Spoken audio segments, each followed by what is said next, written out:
Hi everyone. We are back at it. Bram Stoker's Dracula, chapter 17. It's not a very long one, and it's quite late where I am, so I am going to do my best. We're going to get through it. Everyone else is asleep, so let's do this. All right, chapter 17. Dr. Seward's diary continued. When we arrived at the Berkeley Hotel, Van Helsing found a telegram waiting for him. Am coming up by train. Jonathan at Whitby. Important news. Mina Harker. The professor was delighted.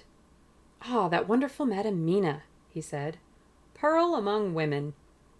She arrive, but I cannot stay. She must go to your house, friend John. You must meet her at the station. Telegraph her en route so that she may be prepared. When the wire was dispatched, he had a cup of tea. Over it he told me of a diary kept by Jonathan Harker when abroad, and gave me a typewritten copy of it, as also of Mrs. Harker's diary at Whitby. Take these, he said, and study them well. When I have returned, you will be master of all the facts, and we can then better enter on our inquisition. Keep them safe, for there is in them much of treasure. You will need all of your faith, even you who have had such an experience as that of today. What is here told? He laid his hand heavily and gravely on the packet of papers as he spoke. May be the beginning of the end to you and me and many another. Or it may sound the knell of the undead who walk the earth. Read all, I pray you, with the open mind, and if you can add in any way to the story here told, do so, for it is all important. You have kept diary of all things, all these so strange things. Is it not so? Yes. Then we shall go through all these together when that we meet. He made ready for his departure and shortly after drove off to Liverpool Street. I took my way to Paddington, where I arrived about 15 minutes before the train came in. The crowd melted away after the bustling fashion common to arrival platforms, and I was beginning to feel uneasy, lest I might miss my guest, when a sweet-faced, dainty-looking girl stepped up to me and, after a quick glance, said, Dr. Seward, is it not? And you are Mrs. Harker, I answered at once, whereupon she held out her hand. I knew you from the description of poor dear Lucy, but she stopped suddenly, and a quick blush overspread her face. The blush that rose to my own cheeks somehow set us both at ease, for it was a tacit answer to her own. I got her luggage, which included a typewriter, and we took the Underground to Fenchurch Street, after I had sent a wire to my housekeeper to have a sitting room and bedroom prepared at once for Mrs. Harker. In due time we arrived. She knew, of course, that the place was a lunatic asylum, but I could see that she was unable to repress a slight shudder when we entered. She told me that, if she might, she would come presently to my study, as she had much to say. So here I am finishing my entry in my phonograph diary whilst I await her. As yet I have not had the chance of looking at the papers which Van Helsing left with me, though they lie open before me. I must get her interested in something, so that I may have an opportunity of reading them. She does not know how precious time is, or what a task we have in hand.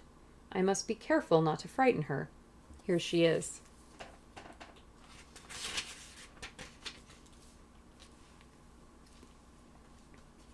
Mina Harker's journal, 29 September. After I had tidied myself, I went down to Dr. Seward's study. At the door I paused a moment, for I thought I heard him talking with someone. As, however, he had pressed me to be quick, I knocked at the door, and on his calling out, "Come in," I entered. To my intense surprise, there was no one with him. He He was quite alone, and on the table opposite him was what I knew at once from the description to be a phonograph. I had never seen one, and was much interested. "I hope I did not keep you waiting," I said, "but I stayed at the door as I heard you talking, and thought there was somebody with you." "Oh," he replied with a smile, "I was only entering my diary." "Your diary?" I asked him in surprise. "Yes," he answered, "I keep it in this." As he spoke, he laid his hand on the phonograph. I felt quite excited over it and blurted out, "Why, this beats even shorthand! May I hear it say something?" "Certainly," he replied with alacrity, and stood up to put it in train for speaking. Then he paused, and a troubled look overspread his face. "The fact is," he began awkwardly, "I only keep my diary in it, and as it is entirely, almost entirely, about my cases, it may be awkward. That is, I mean—" He stopped, and I tried to help him out of his embarrassment.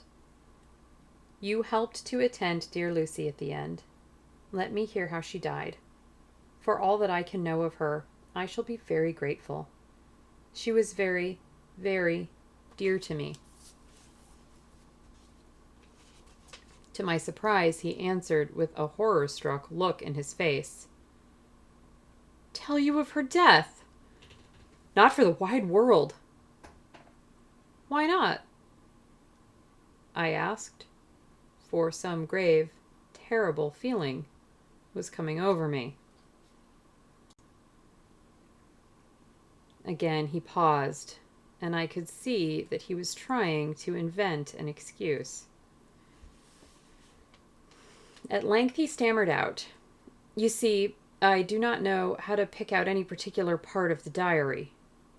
Even while he was speaking, an idea dawned upon him, and he said with unconscious simplicity, in a different voice, and with the naivety of a child, "That's quite true, upon my honor. Honest Indian." I could not but smile, at which he grimaced. "I gave myself away that time," he said. "But do you know that, although I have kept the diary for months past, it never once struck me how I was going to find any particular part of it in case I wanted to look it up?" By this time my mind was made up that the diary of a doctor who attended Lucy might have something to add to the sum of our knowledge of the terrible being, and I said boldly, "Then, Dr. Seward, you had better let me copy it out for you on my typewriter."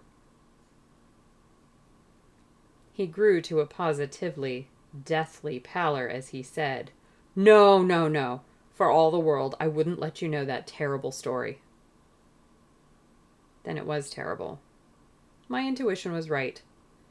For a moment, I thought, and as my eyes ranged the room, unconsciously looking for something or some opportunity to aid me, they lit on the great batch of typewriting on the table. His eyes caught the look in mine, and, without his thinking, followed their direction. As they saw the parcel, he realized my meaning. "You do not know me," I said. "When you have read those papers, my own diary and my husband's also, which I have typed, you will know me better. I have not faltered in giving every thought of my own heart in this cause. But, of course, you do not know me yet, and I must not expect you to trust me so far." He is certainly a man of noble nature. Poor dear Lucy was right about him. He stood up and opened a large drawer in which were arranged in order a number of hollow cylinders of metal covered with dark wax, and said, "You are quite right. I did not trust you, because I did not know you. But I know you now, and let me say that I should have known you long ago. I know that Lucy told you of me. She told me of you too. May I make the only atonement in my power? Take the cylinders and hear them. The first half dozen of them are personal to me, and they will not horrify you. Then you will know me better. Dinner will by then be ready. In the meantime, I shall read over some of these documents and shall be better able to understand certain things. He carried the phonograph himself up to my sitting room and adjusted it for me. Now I shall learn something pleasant, I am sure, for it will tell me the other side of a true love episode, of which I know one side already. Dr. Seward's Diary, 29 September. I was so absorbed in that wonderful diary of Jonathan Harker and that other of his wife that I let the time run on without thinking. Mrs. Harker was not down when the maid came to announce dinner, so I said, "She is possibly tired. Let dinner wait an hour." And I went on with my work. I had just finished Mrs. Harker's diary when she came in. She looked sweetly pretty but very sad, and her eyes were flushed with crying. This somehow moved me much. Of late I have had cause for tears, God knows. But the relief of them was denied me, and now the sight of those sweet eyes, brightened with recent tears, went straight to my heart. So I said as gently as I could, "I greatly fear I have distressed you." "Oh, no, not distressed me," she replied, "but I have been more touched than I can say by your grief. That is a wonderful machine, but it is cruelly true. It told me in its very tones the anguish of your heart. It was like a soul crying out to Almighty God. No one must hear them spoken ever again. See, I have tried to be useful. I have copied out the words on my typewriter, and none other need now hear your heart beat as I did. No one need ever know, shall ever know," I said in a low voice. She laid her hand on mine and said very gravely, "Ah, but they must." "Must? But why?" I asked. "Because it is a part of the terrible story, a part of poor dear Lucy's death and all that led to it. Because in the struggle which we have before us to rid the earth of this terrible monster, we must have all the knowledge and all the help which we can get. I think that the cylinders which you gave me contained more than you intended me to know. But I can see that there are in your record many lights to this dark mystery. You will let me help you, will you not? I know all up to a certain point, and I see already, though your diary only took me to 7 September, how poor Lucy was beset, and how her terrible doom was being wrought out. Jonathan and I have been working day and night since Professor Van Helsing saw us. He has gone to Whitby to get more information, and he will be here tomorrow to help us. We need have no secrets amongst us. Working together, and with absolute trust, we can surely be stronger than if some of us were in the dark." She looked at me so appealingly, and at the same time manifested such courage and resolution in her bearing, that I gave in at once to her wishes. "You shall," I said, "do as you like in the matter. God forgive me if I do wrong. There are terrible things yet to learn of. But if you have so far traveled on the road to poor Lucy's death, you will not be content, I know, to remain in the dark. Nay, the end, the very end, may give you a gleam of peace. Come, there is dinner. We must keep one another strong for what is before us. We have a cruel and dreadful task. When you have eaten, you shall learn the rest, and I will answer any questions you ask, if there be anything which you do not understand, though it was apparent to us who were present." Mina Harker's Journal, 29 September.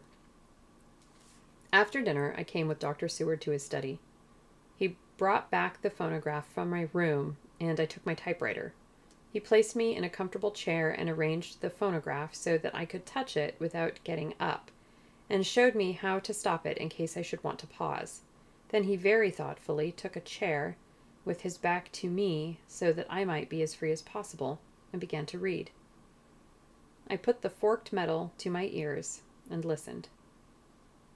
When the terrible story of Lucy's death and all that followed was done, I lay back in my chair, powerless. Fortunately, I am not of fainting disposition. When Dr. Seward saw me, he jumped up with a horrified exclamation, and hurriedly, taking a case bottle from a cupboard, gave me some brandy, which in a few minutes somewhat restored me. My brain was all in a whirl, and only that there came through all the multitude of horrors the holy ray of light that my dear, dear Lucy was at last at peace. I do not think I could have borne it without making a scene. It is all so wild and mysterious and strange that if I had not known Jonathan's experience in Transylvania, I could not have believed. As it was, I didn't know what to believe, and so got out of my difficulty by attending to something else. I took the cover off my typewriter and said to Dr. Seward, "Let me write this all out now.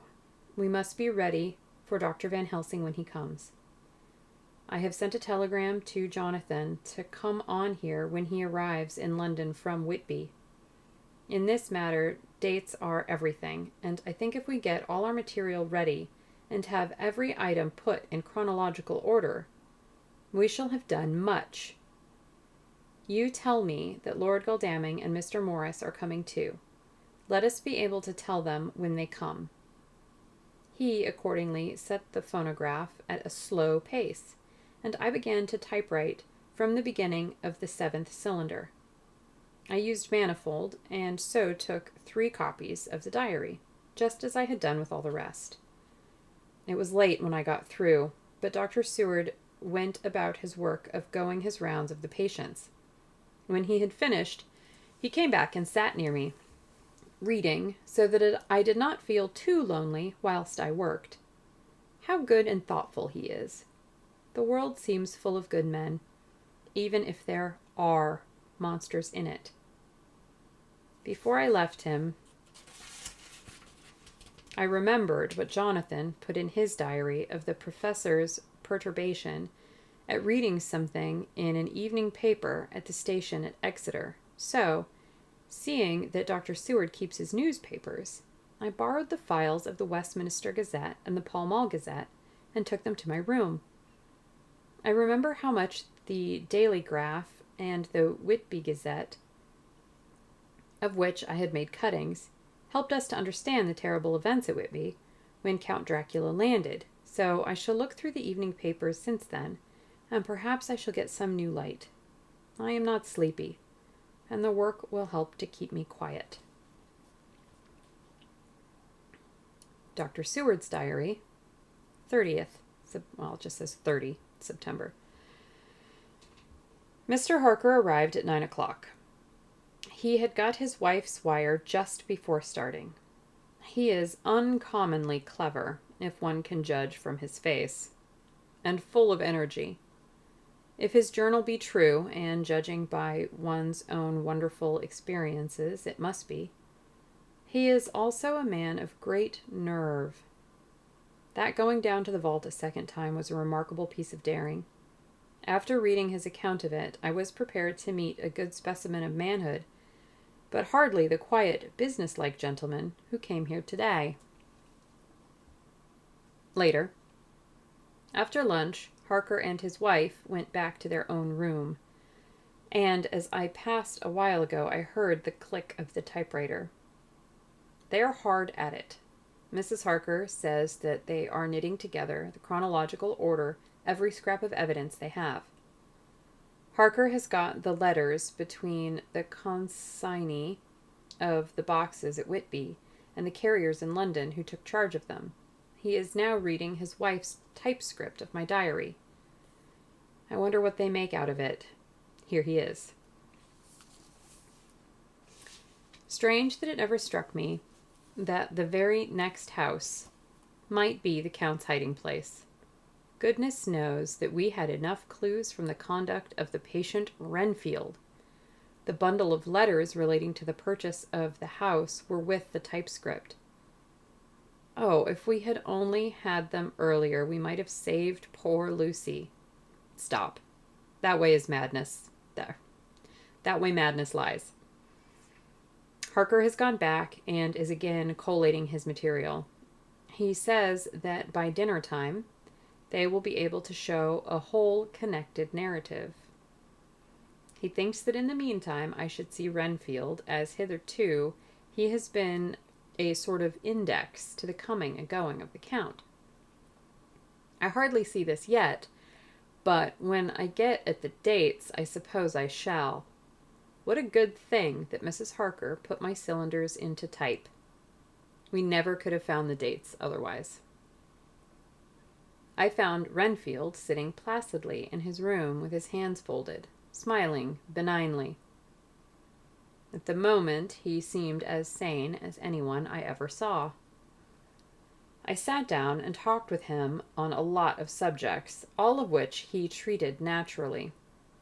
He then, of his own accord, spoke of going home, a subject he has never mentioned, to my knowledge, during his sojourn here. In fact, he spoke quite confidently of getting his discharge at once. I believe that, had I not had the chat with Harker and read the letters and the dates of his outbursts, I should have been prepared to sign for him after a brief time of observation. As it is, I am darkly suspicious. All those outbreaks were in some way linked with the proximity of the Count. What then does this absolute content mean? Can it be that his instinct is satisfied as to the vampire's ultimate triumph? Stay. He is himself zoophagous, and in his wild ravings outside the chapel door of the deserted house, he always spoke of master.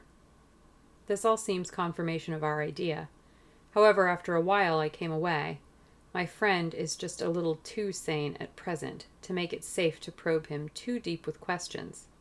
He might begin to think, and then... So I came away. I mistrust these quiet moods of his, so I have given the attendant a hint to look closely after him, and to have a straight waistcoat ready in case of need.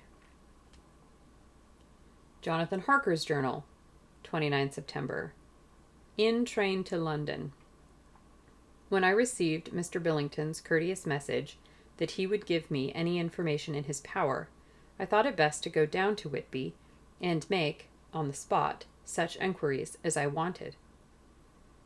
It was now my object to trace that horrid cargo of the Count's to its place in London. Later we may be able to deal with it. Billington Jr., a nice lad, met me at the station and brought me to his father's house, where they had decided that I must stay the night. They are hospitable, with true Yorkshire hospitality. Give a guest everything, and leave him free to do as he likes. They all knew that I was busy, and that my stay was short, and Mr. Billington had ready in his office all the papers concerning the consignment of boxes. It gave me almost a turn to see again one of the letters which I had seen in the Count's table before I knew of his diabolical plans. Everything had been carefully thought out, and done systematically and with precision.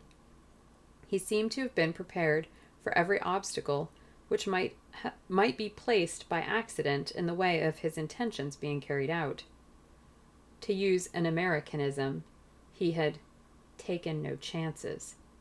And the absolute accuracy with which his instructions were fulfilled was simply the logical result of his care. I saw the invoice and took note of it. 50 cases of common earth to be used for experimental purposes. Also the copy of letter to Carter Patterson and their reply. Of both of these I got copies. This was all the information Mr. Billington could give me. So I went down to the port and saw the Coast Guards, the customs officers, and the harbor master. They had all something to say of the strange entry of the ship, which is already taking its place in local tradition. But no one could add to this simple description. 50 cases of common earth. I then saw the station master, who kindly put me in communication with the men who had actually received the boxes. Their tally was exact with the list, and they had nothing to add except that the boxes were main and mortal heavy, and that shifting them was dry work. One of them added that it was hard lines, that there wasn't any gentleman, such like as yourself, squire, to show some sort of appreciation of their efforts in a liquid form. Another put in a writer that the thirst then generated was such that even the time which had elapsed had not completely allayed it. Needless to add, I took care before leaving to lift, forever and adequately, this source of reproach. 30 September. The station master was good enough to give me a line to his old companion, the station master at King's Cross, so that when I arrived there in the morning, I was able to ask him about the arrival of the boxes. He, too, put me at once in communication with the proper officials, and I saw that their tally was correct with the original invoice.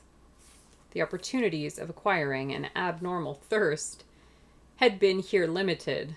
A noble use of them had, however, been made, and again I was compelled to deal with the result of an ex post facto manner. From thence I went on to Carter Patterson's central office, where I met with the utmost courtesy. They looked up the transaction in their day-book and letter-book, and at once telephoned to their King's Cross office for more details. By good fortune, the men who did the teaming were waiting for work, and the official at once sent them over, sending also by one of them the waybill and all the papers connected with the delivery of the boxes at Carfax. Here again I found the tally agreeing exactly. The carrier's men were able to supplement the paucity of the written words with a few details. These were, I shortly found, connected almost solely with the dusty nature of the job and of the consequent thirst engendered in the operations.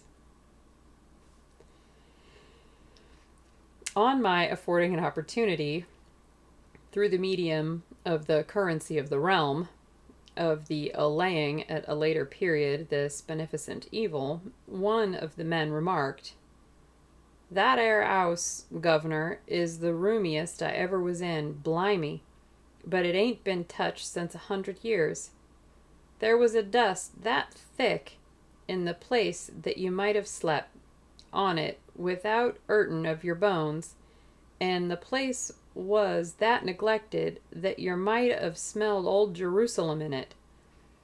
But the old chapel, that took the kike, that did. Me and my mate, we thort we wouldn't never get out quick enough. Lor, I wouldn't take less nor a quid a moment to stay there arter dark." Having been in the house, I could well believe him. But if he knew what I know, he would, I think, have raised his terms.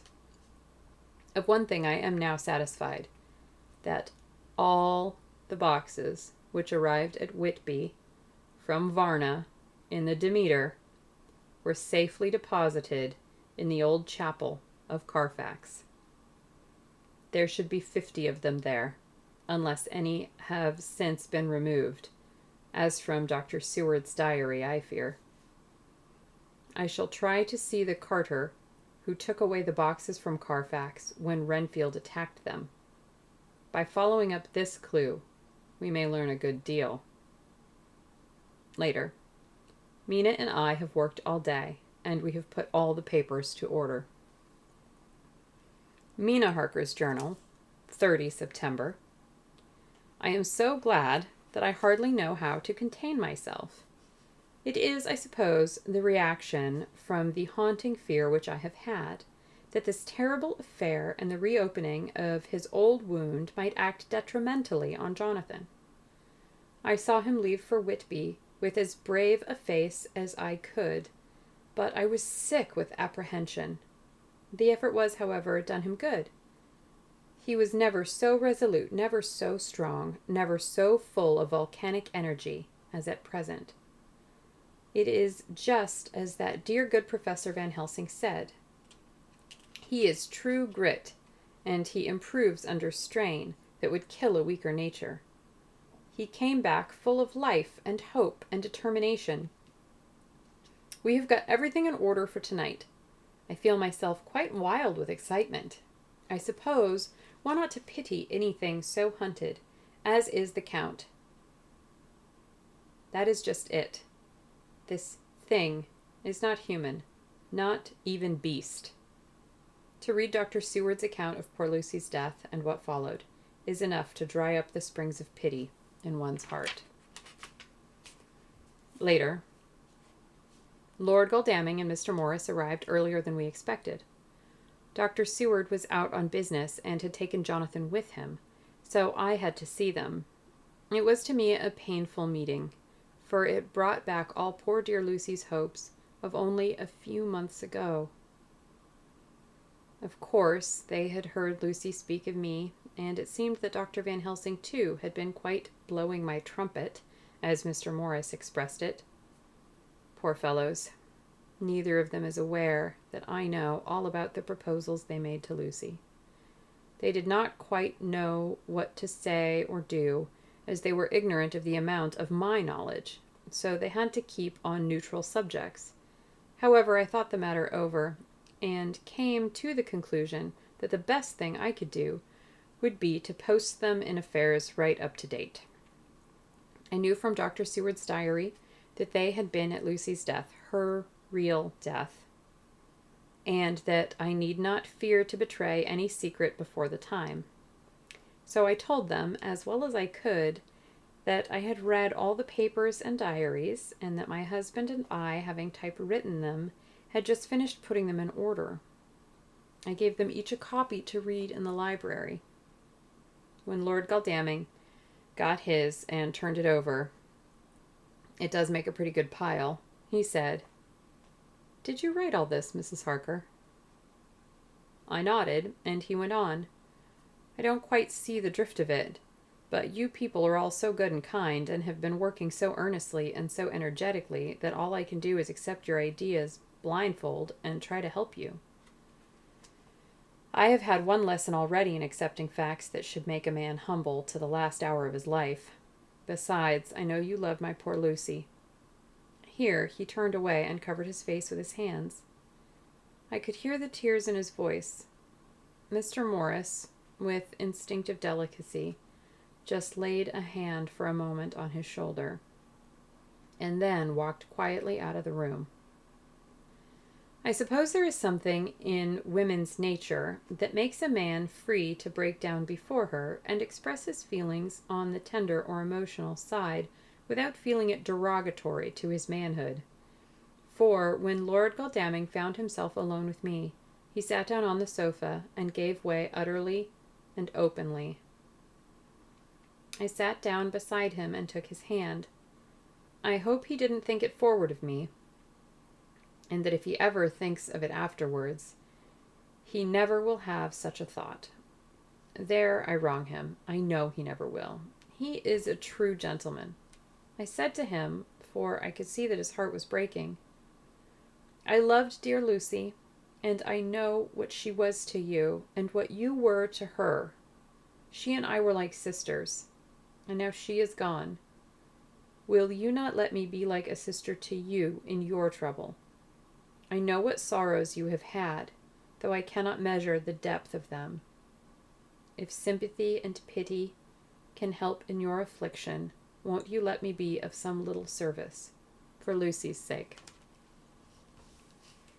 In an instant, the poor fellow was overwhelmed with grief.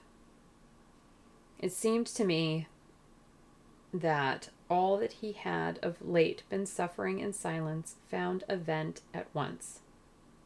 He grew quite hysterical, and raising his open hands, beat his palms together in a perfect agony of grief.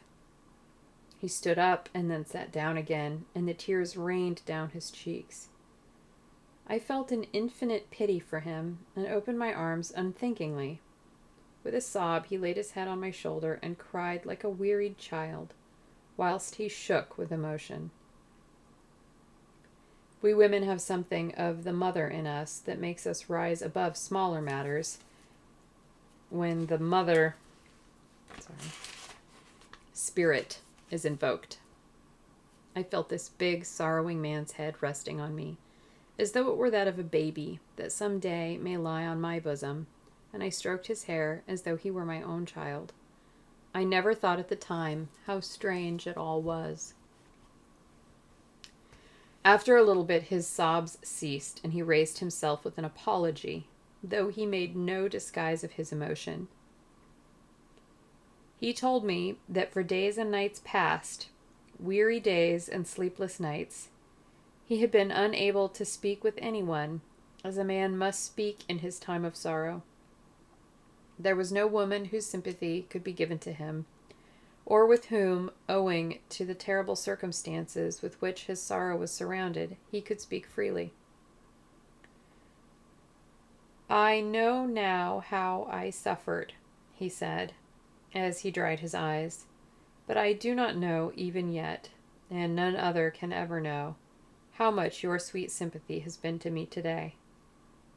I shall know better in time, and believe me that, though I am not ungrateful now, my gratitude will grow with my understanding. You will let me be like a brother, will you not? For all our lives, for dear Lucy's sake?" "For dear Lucy's sake," I said as we clasped hands. "Aye, and for your own sake," he added. "For if a man's esteem and gratitude are ever worth the winning, you have won mine today. If ever the future should bring to you a time when you need a man's help, believe me, you will not call in vain. God grant that no such time may ever come to you to break the sunshine of your life, but if it should ever come, promise me that you will let me know." He was so earnest, and his sorrow was so fresh, that I felt it would comfort him, so I said, "I promise." As I came along the corridor, I saw Mr. Morris looking out of a window. He turned as he heard my footsteps. "How is Art?" he said. Then, noticing my red eyes, he went on. "Ah, I see you've been comforting him. Poor old fellow, he needs it. No one but a woman can help a man when he is in trouble of the heart, and he had no one to comfort him. He bore his own trouble so bravely that my heart bled for him. I saw the manuscript in his hand, and I knew that when he read it, he would realize how much I knew, so I said to him, 'I wish I could comfort all who suffer from the heart. Will you let me be your friend, and will you come to me for comfort if you need it? You will know later on why I speak.' He saw that I was in earnest, and stooping, took my hand, and raising it to his lips, kissed it. It seemed but poor comfort to so brave and unselfish a soul, and impulsively I bent over and kissed him. The tears rose in his eyes, and there was a momentary choking in his throat. He said quite calmly, 'Little girl, you will never regret that true-hearted kindness so long as ever you live.' Then he went into the study to his friend. 'Little girl,' the very words he had used to Lucy. And oh, but he proved himself a friend." I'm going to say that's the end of the chapter. Yes. That is the end of chapter 17. I don't know what it is about Art being sad over Lucy, but it gets me. And then it seems silly. And it's ridiculous if you've, seen the movie of Bram Stoker's Dracula and you see how these people are played. They don't touch my, grief core the way that these characters do. But now I'm crying. So thanks, Bram. Well, that's it. We got through it in one sitting, and it is 1:20 a.m. and I have to go to bed. So, good night. I hope you enjoyed chapter 17 of Bram Stoker's Dracula. There's like a little less misogyny maybe in this one. I don't know. Good night.